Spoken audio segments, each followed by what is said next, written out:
Hello friends, তোমরা সবাই কেমন আছো? আশা করি অনেক ভালো আছো। তো আমরা এখন বেরিয়ে পড়লাম ঘুরতে। তো ভিডিওটা দেখতে দেখো, বেরিয়ে পড়লাম।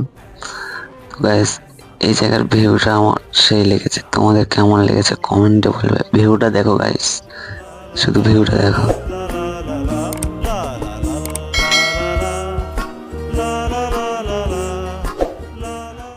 তো গাইস, ভিডিওটা দেখতে দেখতে চলে এলাম। তার রাস্তা আমরা শেষ করে ফেললাম এই অবধি, ঠিক আছে। আমরা আবার ফিরে চলে যাচ্ছি। তো গাইস, আবার দেখাচ্ছে ভিউটা। তো দেখো কেমন লাগছে, হালকা ঝুম করে, শুধু কুয়াশা, ঠিক আছে ভাই। তো গাইস, যেতে যেতে রাস্তায় কটা ফ্যান ফলোয়ারের সাথে দেখা হয়ে গেল। পাহাড়ি এলাকার রাস্তা তো। গাইস, দেখতে পাচ্ছ আবার ভিউটা। তো বাড়ি আসার সময় দেখলাম আস্তে আস্তে জায়গায় একটা অ্যাক্সিডেন্ট হয়েছে। তো গাইস, সেসব দিয়ে বাড়িতে চলে এলাম। ভিডিওটা ভালো লাগলে চ্যানেলটা সাবস্ক্রাইব করে একটা লাইক করে যাবে।